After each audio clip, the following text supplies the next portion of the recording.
What's going on, guys, and welcome to another driver tier list video for the F1 2023 season. Today we're doing a bit of a mid-season driver tier list. So basically we're in the summer break now, midway through the season.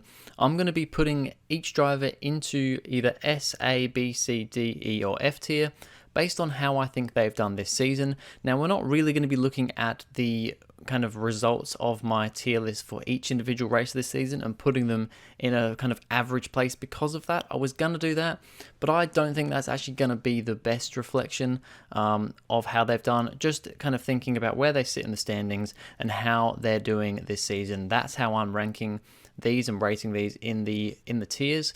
Now we're going to be doing this in a slightly different order as well. Instead of doing it in alphabetical order, we're going to do it in kind of reverse Constructors' Championship order. So starting with AlphaTauri and finishing with Red Bull.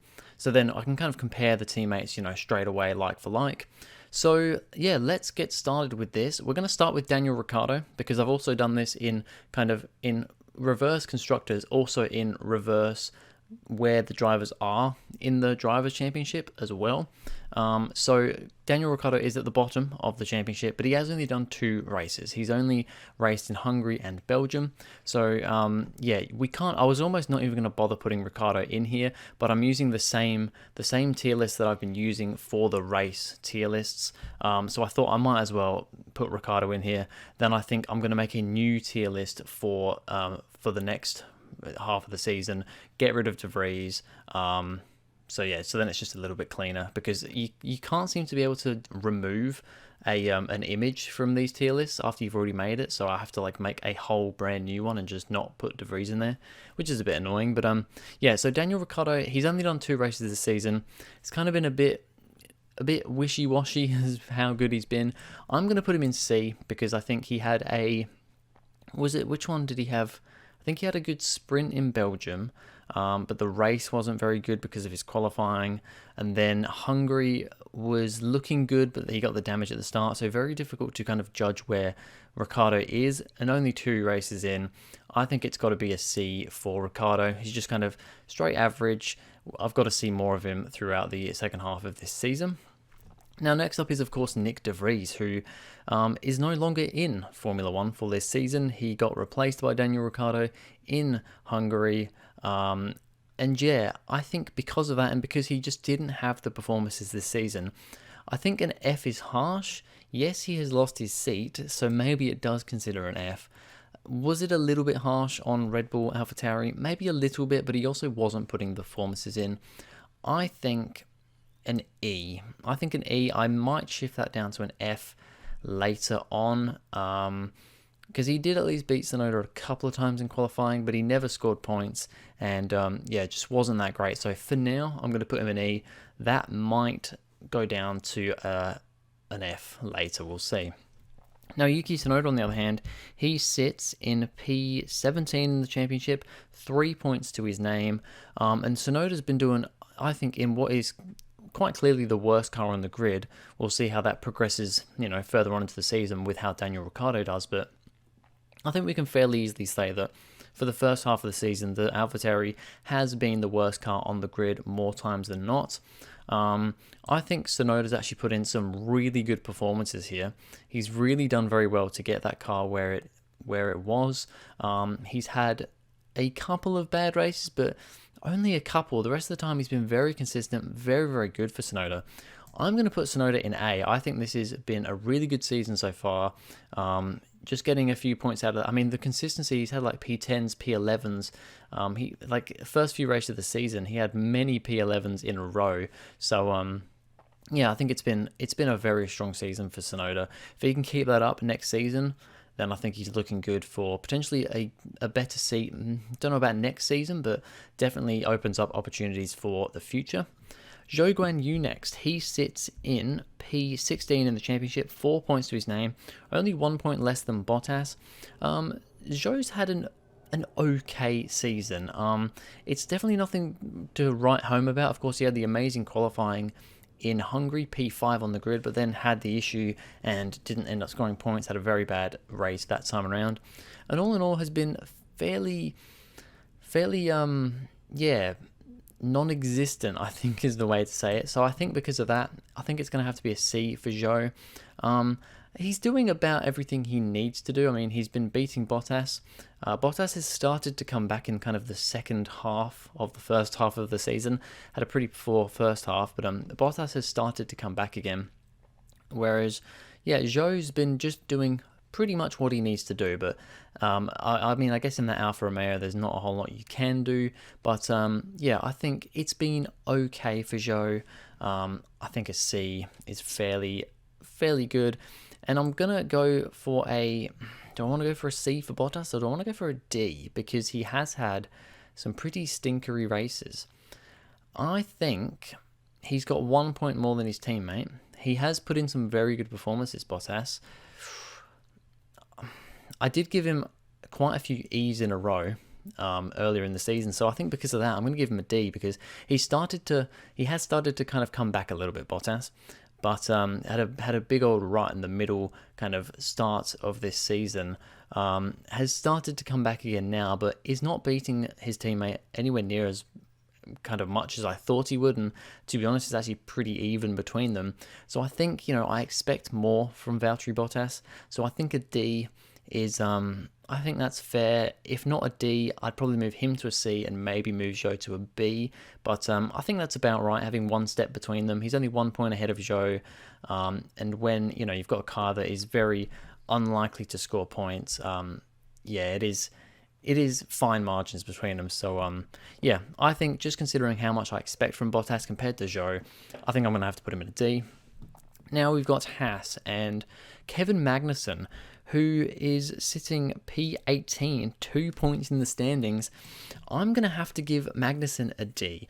He's not had a very good season this time, has been quite convincingly beaten by Hulkenberg in most circumstances, and yeah, just really hasn't... I mean, that Haas does not have race pace at all, but it does seem to have pretty good quality pace, at least under Hulkenberg's foot.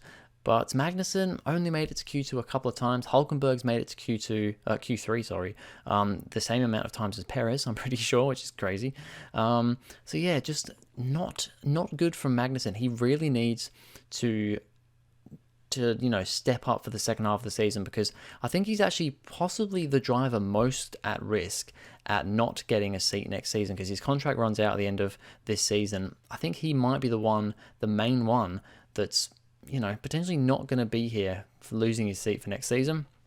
Hulkenberg, on the other hand, I think is doing a great job. He only has 9 points, but that's still 7 points more than Magnussen does, and his qualifying performances have been amazing. Unfortunately, the car just doesn't have the pace in the races. I'm going to give Hulkenberg an A. I really do think he's doing a great job. I think I've actually been rating him maybe a little bit too low in my driver tier list videos, because generally in the races he is falling out of the points fairly quickly, but I think that's just the Haas. It's just not good. But he's been putting in some stellar performances, Hulkenberg. So I think an A. I'd say he's pretty much trouncing Magnussen at the moment, which I didn't expect. I expected these two to be pretty similar. I actually thought they'd be one of the most close pairings on the grid, but doesn't seem to be the case so far. Now we move on to Williams. So we've got Sargent and Albon. Starting with Sargent, he hasn't scored points yet. P19 for him, so he's ahead of De Vries and Ricciardo. Yeah, the highest driver to not have scored a point. I mean, it's his rookie season, so I've got to give him a little bit of leeway. That's why I am going to stick him in C. I think throughout the season, the first half of the season, he has started to improve. Towards the start, I mean, Bahrain was really good. He then kind of tapered off quite a lot throughout most of the season, finishing right at the back, qualifying right at the back.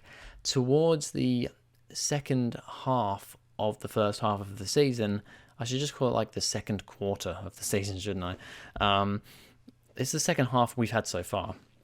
The Williams has been a little bit better, I think, on pace, and Sargent has also bridged that gap a little bit more to Albon. I think he's doing a good job. I can't give him more than a C, though. for a rookie season, I think it's a pretty decent rookie season, but it's nothing absolutely mind-blowing. So, yeah, I think a C for Sargent is fair enough.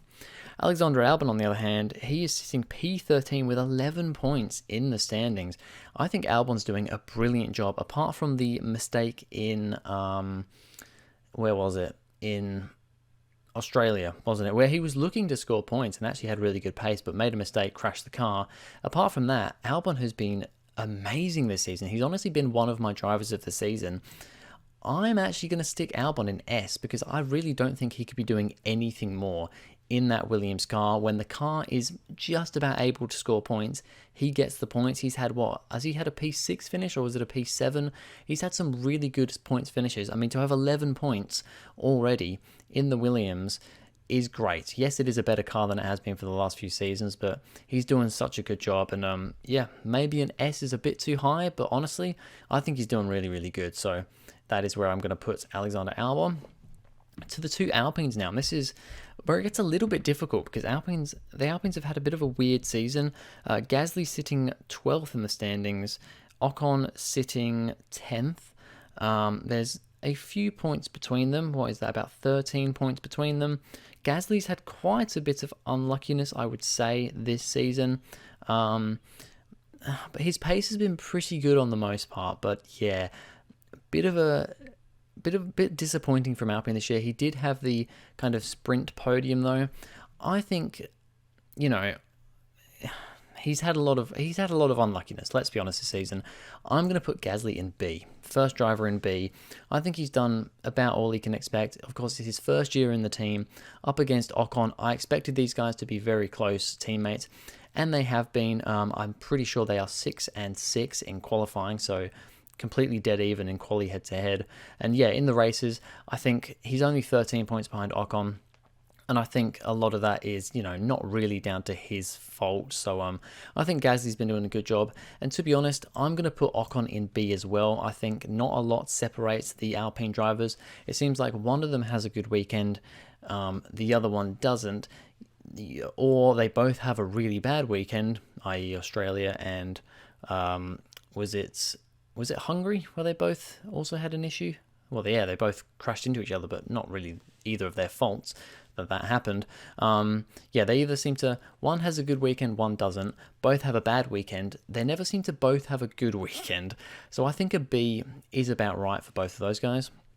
Now, McLaren have obviously seen a resurgence in the last 3 or 4 races of the season, pretty much since, well, kind of Austria, Silverstone mainly for both cars. Oscar Piastri had a pretty quiet first quarter of the season when the McLaren was not very good. But once the McLaren kind of started being pretty damn good, he really stepped up and has done a very good job in that car later on in the season. He currently sits in 11th in the championship, but I'm sure he will go quite a bit higher than that. I'm going to give Piastri an A. I think he's done a really good job, mainly when that car has come to speed. Maybe wasn't quite putting the performances in that Lando was when the car wasn't quite there. You know, Norris was managing to get the odd P6, P7, whereas Piastri was usually just outside the points. But once the car was there, he was right there with Norris, and honestly, on some occasions, being a little bit quicker than him in like Belgium. So, yeah, I think Oscar's had a pretty good season so far, and especially for a rookie.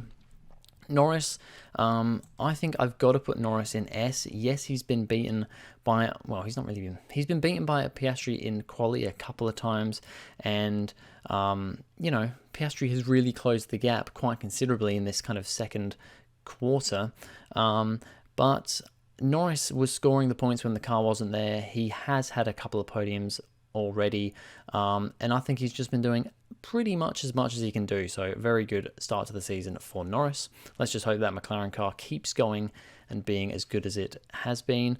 Ferrari drivers now, Carlos Sainz, P7 in the standings. He was ahead of Leclerc quite a bit earlier on, but to be fair, Leclerc has not had the greatest start to the season. It's only just kind of, I don't know, I say it's only just started to come back again. He seems to have a race or two where it's good and then it all falls off a cliff again. But for Sainz, I think Sainz has been fine. I'm going to put him in B. He's been fairly, he's been closer to Leclerc this season. I definitely say that.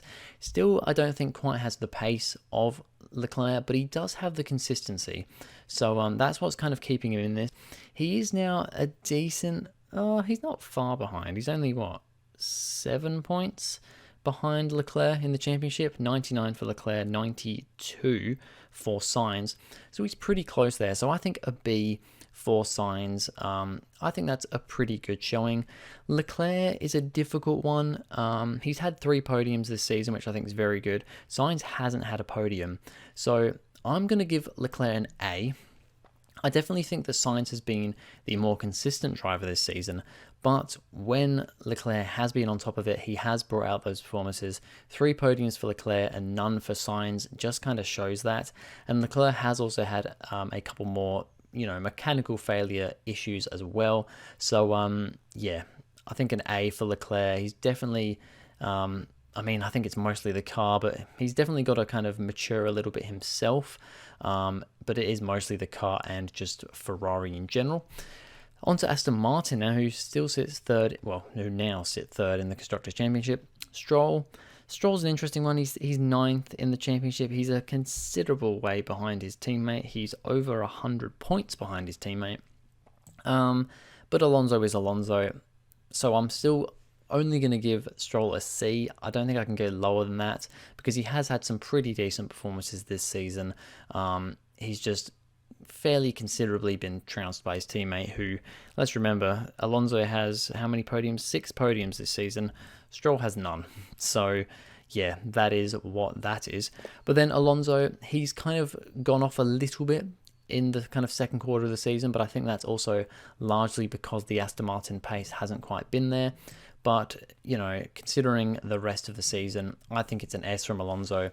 When the car was there, quite comfortably second fastest, he was absolutely getting the most out of it and was the biggest rival to Red Bull. So I think Alonso's had a great first half of the season. I just hope that Aston Martin can get a little bit of their pace back because they seem at the moment to kind of be the 5th quickest car. They've been overtaken by Ferrari, by Mercedes, looks like also by McLaren now as well. So they're looking probably 4th or 5th quickest now. So hopefully they can kind of build that back up again and be closer to those guys once again. On to Mercedes.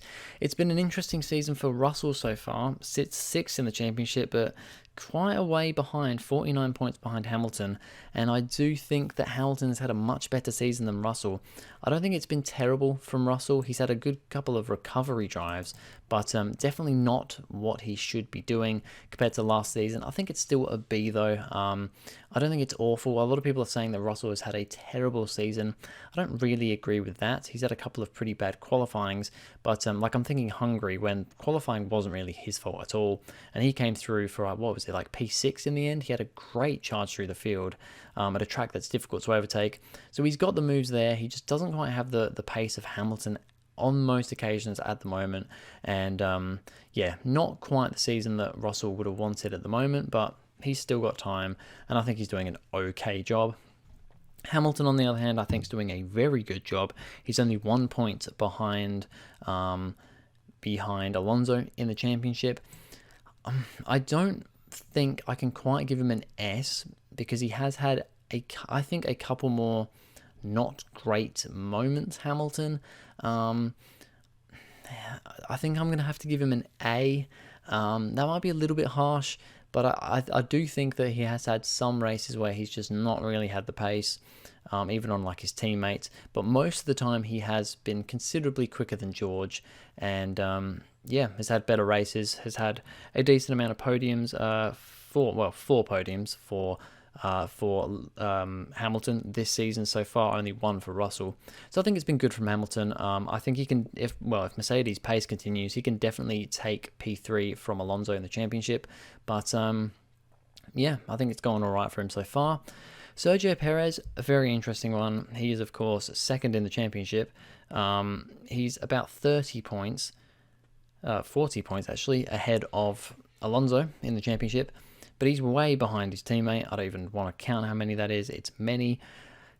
I think it's got to be a C for Perez. I just don't think he's putting in the performances. I mean, Max is doing a stellar job, but Perez needs to be doing a better job because he just doesn't.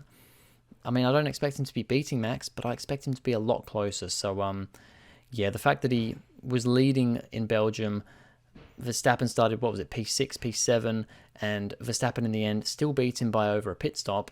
It's just not good enough from Perez, so I think a C from Perez. And then Verstappen, it's nothing to say. It's an S. What else can Verstappen do? Yeah, he's not won 2 races this season. That is it. There's just 2 races. I guess 3 if you count the Austria Sprint. The ED hasn't won this season. Sorry, not the Austria Sprint, the Azerbaijan Sprint. Verstappen is Verstappen. He's dominating this season. He's going to wrap up the championship pretty damn soon, I believe. And yeah, nothing really more that he can do in this championship.